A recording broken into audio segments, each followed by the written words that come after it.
Peggy 18.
Word of a stunning attack on the massive U.S. military installation on the island of Guam. This is the Blacklist. The Blacklist. One new attack every 7 days. We are the engineers. We are the engineers.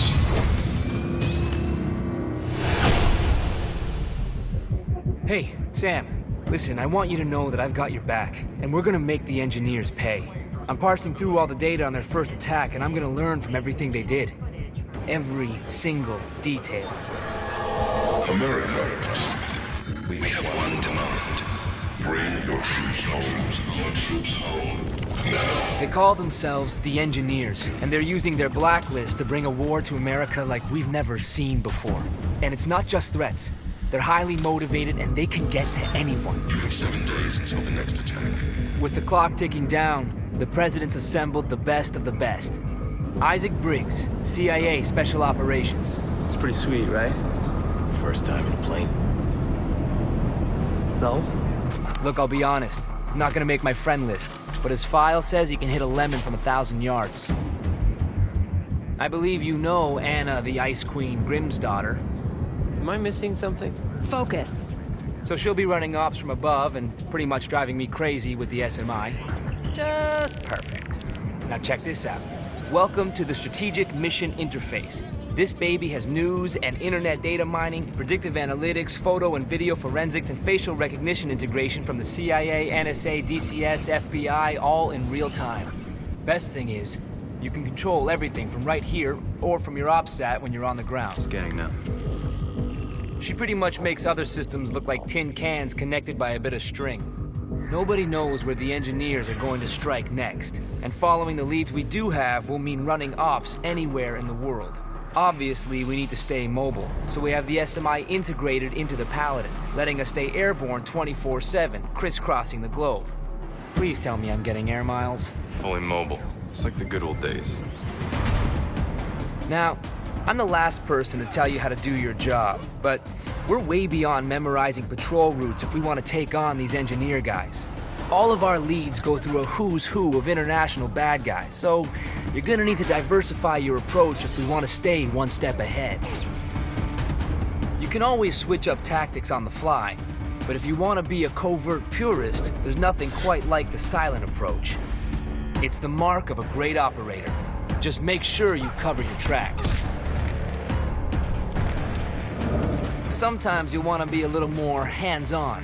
You can always combine stealth with some deadly force when it's called for. But when it's time to be loud and proud, just stay smart. The enemies are trained to focus in on your last known position. Use their aggressive tendencies to your advantage.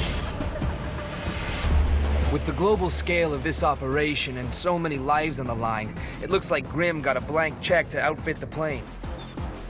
The Paladin's armory runs the gamut of the latest weapons and gadgets. Lethal, non-lethal, and just plain badass. I've been customizing everything. I've got sonar and footprint tracking working on your goggles, so now we can actually mark and track targets through walls. Kinda makes me feel sorry for them. Kinda. As requested, I've got this totally sweet sleeping gas. Share it amongst the locals and it's a tango siesta. They get all the hangover, but none of the fun. Oh, and I can't wait to show you my newest invention. I'm calling it the Tri-Rotor. Whisper quiet, shoot sticky shockers, and goes places you simply can't. Grim tells me that after each op, we get paid by Uncle Sam. And if we have enough cash and the right supplies, then I can test out some sick mods in your gear. We can also buy new weapons, gadgets, and even upgrades for the Paladin. Sounds like I'm in good hands. You know it. Look, you're essentially a one-man army, but some of the ops call for two. And since that gets Briggs off the plane, I'm all for it. Briggs, we got a mission. On my way. Having an extra set of hands lets you do things you couldn't do on your own. And it also gives you some backup in tight spots. Well, this is embarrassing. Look, as much as I hate to give big ups to Briggs, with the right coordinated efforts, you guys can take on some huge ops.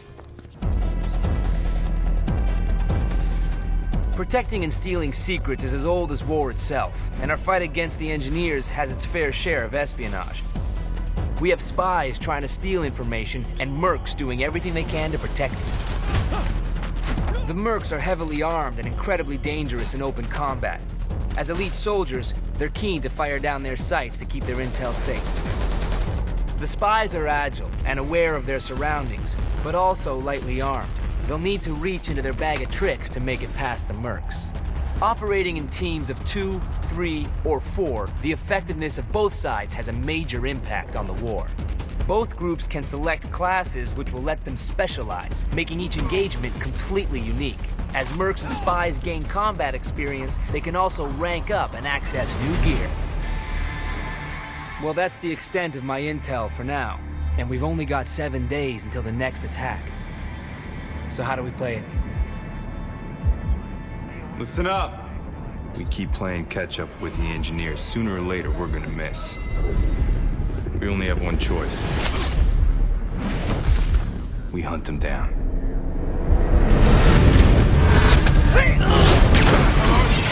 It's a trap. Mayday, mayday, mayday!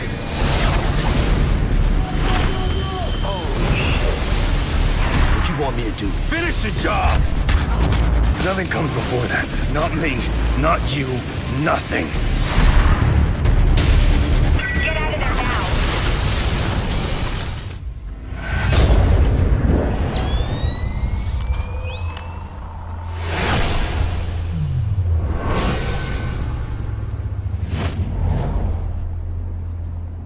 This is insane. Not for us.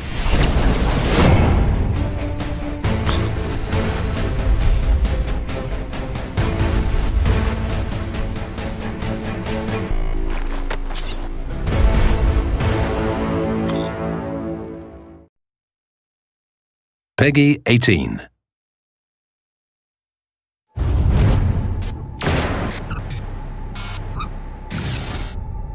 America, you take our land.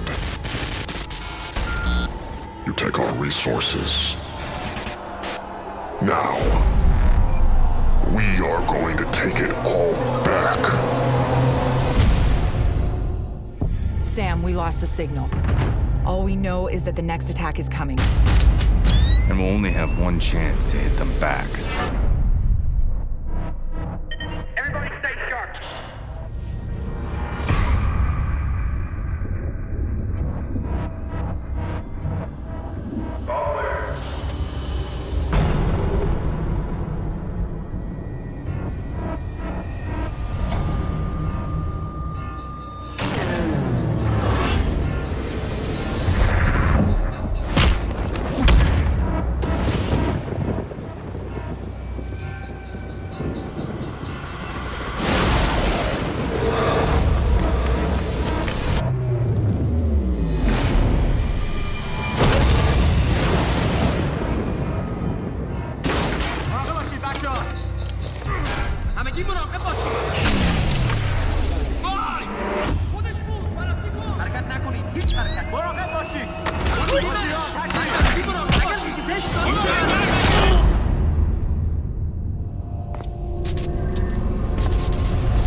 There's nothing you can do to stop us. Your time is running out. This isn't a threat.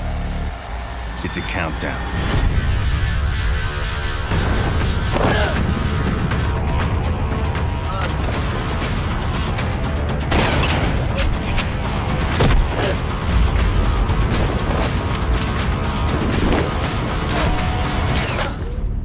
What are you planning? We're past planning. It's a trap. Get out of there now.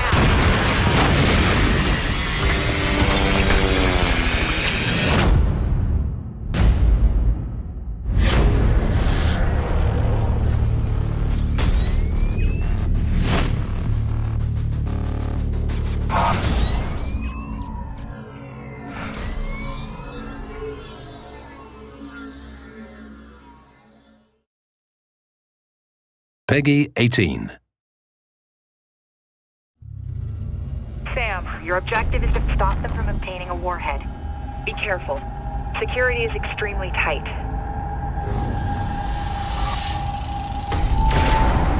We're on site. Moving in. Copy that. Head along the trench to an entry point. Where are we headed? Move on to the core assembly area. Nice work, Briggs. Roger that.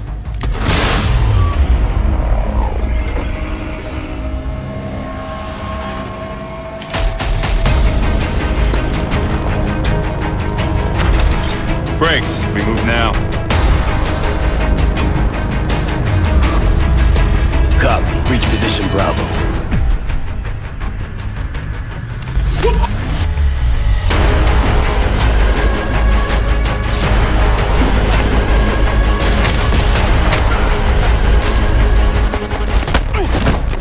Wrestling fan? You said non-lethal. You didn't say how. Quieter the better.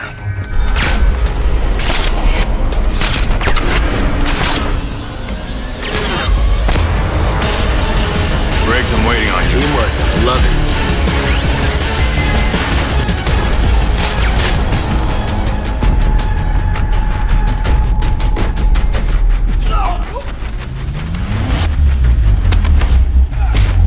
Grim, warhead is secure. Copy.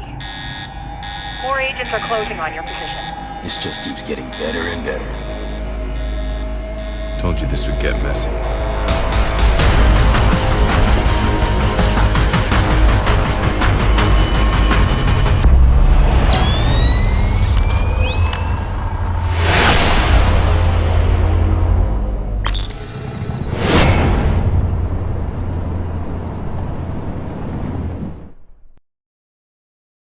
Peggy 18.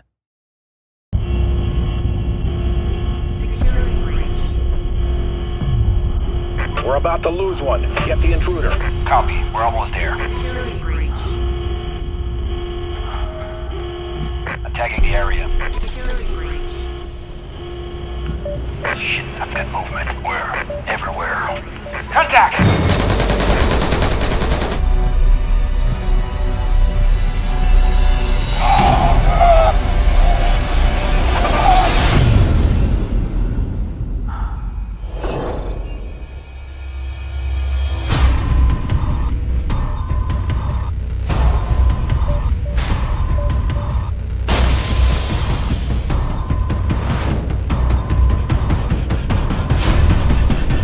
I can initiate it.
PEGI 18.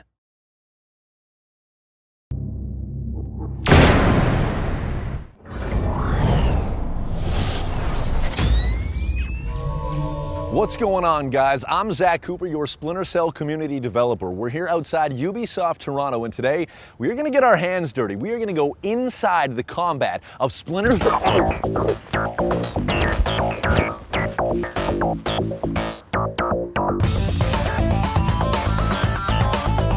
So picking up where we left off, now that I'm fully conscious again. Awesome.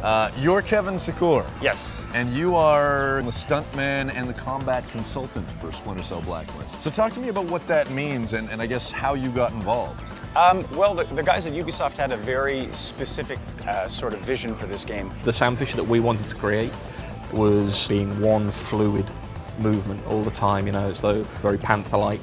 I was looking for someone that was trained in Kali and Russian Sistema and had some Krav Maga experience. So they saw some of my work, they saw the kind of movement stuff that we do in our styles, and they approached me and asked me if I'd be interested. I know there's obviously a lot of secrecy involved in your resume, but if you can talk about what I guess you can talk about, it's like 30 plus years of experience. Yeah, I mean, I've been in the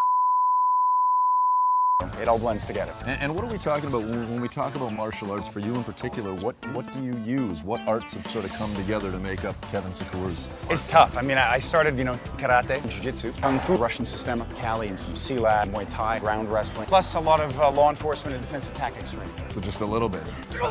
Now, when it does blend together, I mean, what is it that we're going to see in Splinter Cell Blacklist? Unmatched flow.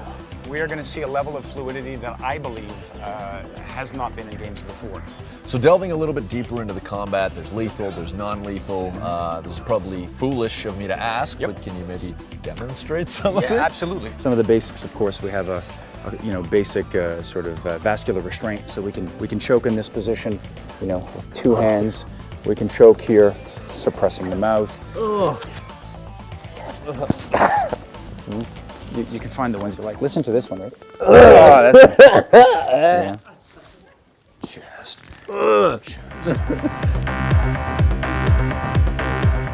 From there, we get obviously into the neck break, so there's different ways of using the hands, using the forearm, even using levers in this way to break. So those are some of the basic lethal. And then we get into hits. For non-lethal, we have a number of concussive hits. We have the brain stem. We get into the sort of brachial junction, getting into antagonistic pressure with chin, shoulder hits, hitting this way, hitting this way, hitting with the forearm. So those are some of the basic ones. Few of them. Let me sort of regain some of that. That's good. Wicked. Math comes back. All right, so the knife is obviously back. That's a pretty big deal. Talk to me about the karambit, I guess.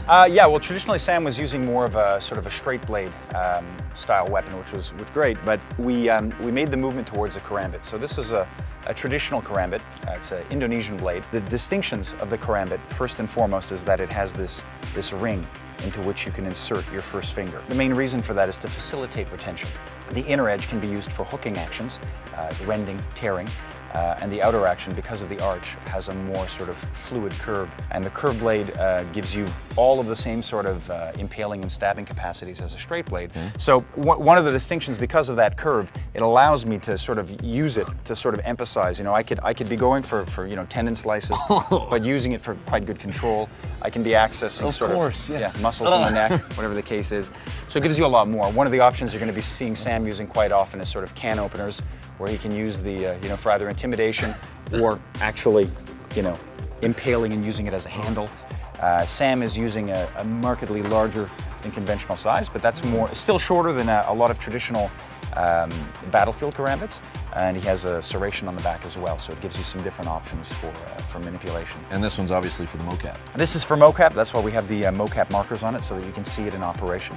And it's all in keeping with this notion that Sam is like a panther. And so one of the traditional names for a karambit is the panther's claw. And so it fits very much with the stealth elements. We probably could have demonstrated that one on me. We might have been able to. We have Kevin and Eric working together, and it becomes difficult to kind of tell who's doing which movements at times. The first day on set, I remember seeing them walking side by side, and you know, in between takes and everything, they were just training. and it was like we were trying to get them together as much as we possibly could. That ended up helping Eric think almost what would Kevin do, but then they've both started to think together what would Sam do. Eric is an absolute gift to this game. He's a joy. I mean, he's a student. He's passionate. He's open. He's put in so much time in his tactical training and learning the craft. And, you know, I'm not a stunt guy. I'm a defensive tactics guy that was brought in. So the first faux pas that I make is I'm big into contact a lot of times. Eric doesn't shy away from it. He goes towards it. There's never been an instance in this game when Eric has done anything other than surprise me with how quickly he's evolving.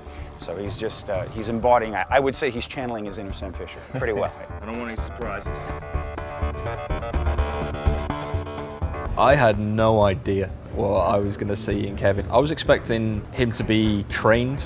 I was expecting him to be controlled. I wasn't expecting him to be as creative. With Kevin, I find that I'll see him do things. That will change maybe my perception of a move that I want it to do. It'll be using his hand behind him to kind of erase footprints when he's moving stealthily and everything. And there's things like that I really like that I feel that we could bring to the animation.